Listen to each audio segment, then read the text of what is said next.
Entrevista Venevisión. Líder en opinión. Por tu canal independiente, Venevisión. Amigos, bienvenidos a Entrevista Venevisión. Vamos a conversar con el ingeniero Winston Cavas. Él es el presidente de la Asociación Venezolana de Energía Eléctrica, Mecánica y Profesiones Afines. Gracias por estar con nosotros. Siempre a tu orden, Lirio. Ingeniero, ¿debemos los venezolanos creer cuando las autoridades nos indican que las fallas que está presentando el servicio eléctrico se deben a que son inducidas, a que son actos de sabotaje? Ese es el único argumento que tiene el gobierno nacional, las autoridades eléctricas, para explicar el fracaso de su gestión. Nosotros tuvimos un vigoroso y poderoso sistema eléctrico nacional, tan vigoroso que construimos la primera central hidroeléctrica del mundo, que es el majestuoso Guri. Allí se instalaron las turbinas más grandes del mundo de la época. Hoy somos la tercera central hidroeléctrica del mundo. Tenemos la torre de transmisión más alta del mundo, 350 metros, en el cruce del río Orinoco. Fuimos capaces de electrificar el 98% del territorio nacional en 45 años. Somos uno de los pocos países que transmite a extra alta tensión. En otras palabras, tuvimos un vigoroso y poderoso sistema eléctrico nacional que era capaz de vender la energía eléctrica a otros países. Hoy el gobierno nacional, hoy las autoridades, a través de 20 años de gestión, no tienen nada que mostrar y por eso le dicen al país que es saboteo, son fallas inducidas, cuando es todo lo contrario. Lo que nos ocurrió fue que este gobierno no hizo las inversiones adecuadas, se desprofesionalizó el sector eléctrico, es decir, por la diáspora, impacta severamente en el sistema eléctrico. Se han ido casi 22.000 profesionales del sector eléctrico y esto impacta severamente en la gestión de mantenimiento y, por supuesto, la ausencia de combustible que PDVSA no los está fabricando. Esa es la verdadera situación de nuestro sistema eléctrico. No es sabotaje las fallas, no son fallas inducidas, no es saboteo, sino sencillamente mala gestión y mala administración por parte de las autoridades eléctricas nacionales. Y cuando muestran imágenes, fotografías de personas incluso que han sufrido descargas de cables cortados, ¿esto qué representa entonces? Imagínense ustedes lo que es cortar un cable de 400.000 voltios, 400 kilovoltios. Esa persona que hace ese acto queda automáticamente derretido, diluido, porque eso es demasiada cantidad de energía. A mí me cuesta creer que eso esté ocurriendo en nuestro sistema eléctrico. Yo he acompañado a la diputada Nora Bracho, presidente de la Comisión de Administración y Servicios de la Asamblea Nacional, en visitas a centrales termoeléctricas y no nos han dejado pasar. Nada más llegamos hasta las puertas o portones de esas centrales. Nuestras Fuerzas Armadas resguardan nuestras instalaciones eléctricas. Por eso descartamos la tesis del sabotaje. La asociación que usted preside y el propio Colegio de Ingenieros de Venezuela han ofrecido su experiencia técnica al gobierno nacional para tratar de resolver las fallas que se están presentando. Jamás nos han llamado, nunca se han comunicado con nosotros para que nosotros les expliquemos la situación del sistema eléctrico nacional. El Colegio de Ingenieros no es ni del gobierno ni de la oposición. El Colegio de Ingenieros es una institución de más de 150 años. El Colegio de Ingenieros es una institución que le pertenece a los venezolanos. Y tenemos una ley de ejercicio profesional que data del año 1958.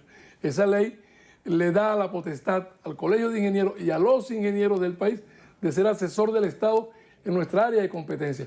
Nosotros ponemos a la disposición de los venezolanos, del Estado, del gobierno, del Poder Legislativo, de la Comisión de Contraloría, de los organismos competentes que nos inviten. Nosotros vamos a ofrecer nuestras propuestas que mejoren el servicio eléctrico de nuestro país. El llamado plan de administración de carga, que pudiera traducirse en racionamiento, ¿representa algún paliativo, una solución? No es una solución, pero es parte de la sinceración del problema. Cuando usted aplica un racionamiento es que hay un déficit de algo, algo le está faltando. En este caso, cuando aplicas un plan de racionamiento, es que tienes déficit de generación de energía o déficit de transmisión de energía o déficit de distribución de energía. En este caso, Venezuela tiene en este momento una crisis estructural en el sistema eléctrico nacional. ¿Por qué? Porque es en generación, es en transmisión y es en distribución. Desde el punto de vista técnico, ¿qué puede preverse que va a ocurrir en Venezuela si no se toman los correctivos a tiempo? Si no se toman los correctivos a tiempo, aquí vienen más fallas, más averías. Nosotros no queremos ser aves de mal agüero, no queremos generar ni pánico ni ruido, sino que sencillamente lo que le estamos alertando a las autoridades nacionales y al país, que lo que viene son más fallas, más averías, si no se toman los correctivos a tiempo. Por ejemplo, si nosotros le hemos dicho al país que hay una desprofesionalización en el sector, ¿por qué las autoridades eléctricas nacionales no han convocado a las instituciones que forman al personal adecuado, como las facultades de ingeniería? Mi escuela de ingeniería eléctrica de la Universidad de los Andes tiene más de 50 años. La escuela de ingeniería eléctrica de la Central tiene más de 50 años. Igual la ingeniería mecánica de diversas facultades de ingeniería de universidades del país. ¿Por qué no la convocan para acelerar el proceso de formación y adiestramiento? ¿Por qué no abren los centros de adiestramiento de Corpoelec que están cerrados desde el año 2008? ¿Cuál es la razón por la cual eso está cerrado? ¿Por qué no convocan a los jubilados para que coadyuven a la formación de ese personal? ¿Por qué no se discute un contrato colectivo que mejore las condiciones de esos trabajadores que son los que le hacen mantenimiento a nuestro sistema eléctrico nacional? Porque no te olvides que no basta el recurso humano para hacer el mantenimiento. También es importante los repuestos, los materiales, los equipos para que la gestión de mantenimiento esté en concordancia con lo que se quiere hacer.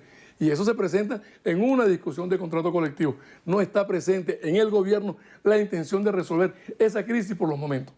Ingeniero, quisiera aprovechar su experiencia profesional para dar recomendaciones a la gente. Vamos a comenzar por lo más cercano, lo doméstico. ¿Qué tiene que hacer alguien en su casa cuando ocurre una falla eléctrica? ¿Son mitos, son realidades aquello de que hay que desconectar los electrodomésticos para que cuando vuelva el flujo no se dañen? ¿Qué hay que hacer? Eso es una gran verdad.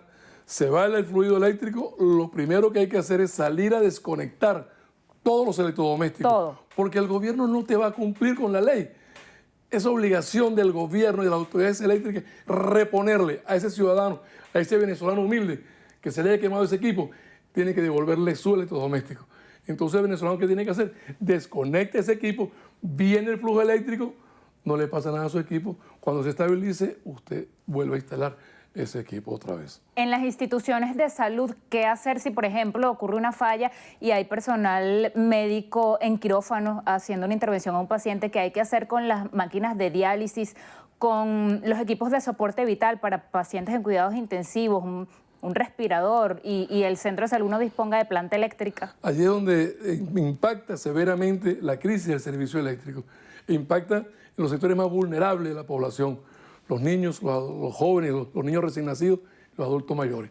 Es un crimen lo que se le está cometiendo a la población venezolana cuando nuestros hospitales no tienen una planta eléctrica a tono, que esté en perfectas condiciones.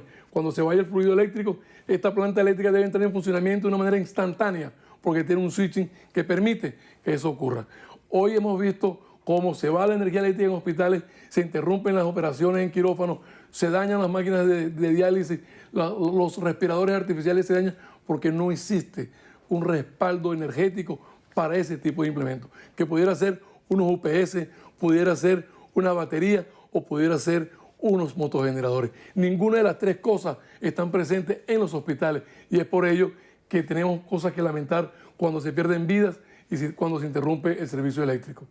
En el comercio, que al no haber electricidad, pues tampoco funcionan los puntos de venta. En las grandes fábricas, en las industrias que queden todavía operativas, que me imagino tendrán sus protocolos. Pero ¿qué es lo que se debe hacer, lo recomendable? En el servicio, con el servicio eléctrico se trata de resolver antes de que las fallas ocurran. O sea, ¿cómo impacta? En la fabricación de alimentos, en la fabricación de medicina, en la calidad de vida del venezolano, en el transporte. O sea, todo eso se prevé para el diseño de nuestro sistema eléctrico. Si no tenemos nuestra capacidad de respaldo adecuado para garantizar ese servicio, los resultados son insospechados, los resultados son incalculables y las pérdidas son onerosas. Lo vimos en Maracaibo, que tuvieron que vender carne casi que descompuesta porque se les deterioró, se les dañaban los electrodomésticos y se dañaban los alimentos. O sea, eso le está ocurriendo a Venezuela. Ayer vimos en televisión cómo esas grandes masas humanas, o sea, de jóvenes, mujeres, niños, adolescentes, caminando 12 y 20 kilómetros porque el metro de Caracas el metro de Caracas no funcionó. Y es la quinta falla que ocurre, o sea, en la subestación Santa Teresa. ¿Por qué en esa subestación siguen ocurriendo las fallas?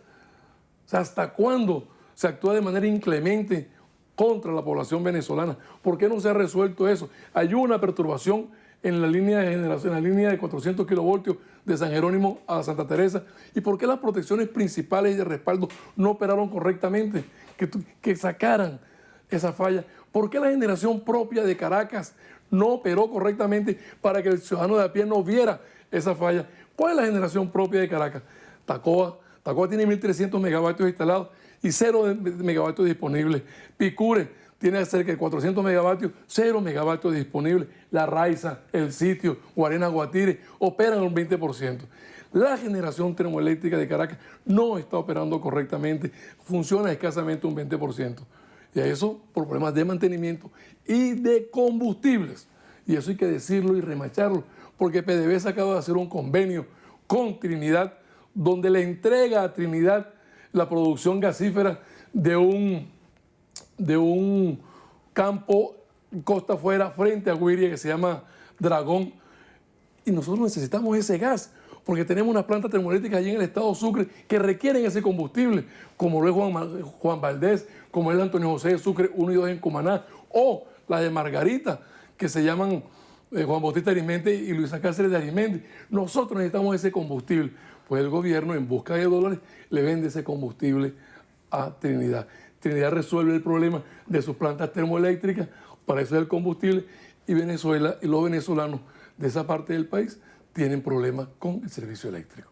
En un minutico final, un escenario hipotético, si a usted lo llamaran de Corpoelec o de un ministerio o de cualquier órgano del gobierno nacional para pedirle, ingeniero, ponga usted al servicio del Estado su experiencia, ¿qué es lo primero que hay que hacer? Convocar a las universidades, reabrir los centros de adiestramiento y de capacitación, traer a los venezolanos que se fueron al exterior, pagarle buenos sueldos. Aquí se le paga $3 a un técnico y a un ingeniero en Corpoelec, mientras en otros países ganan 700, 800 y hasta $1.500.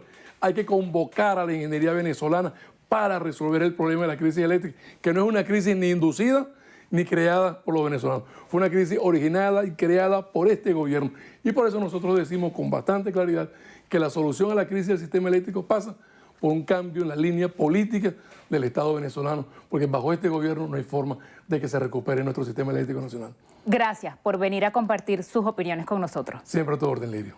Despedimos así a Winston Cabas, el presidente de la Asociación Venezolana de Ingeniería Eléctrica, Mecánica y Profesiones Afines, la ABIEM. Gracias también a ustedes por habernos acompañado una vez más aquí en la entrevista de Venevisión. Quédense porque al regreso tenemos más de la emisión matutina.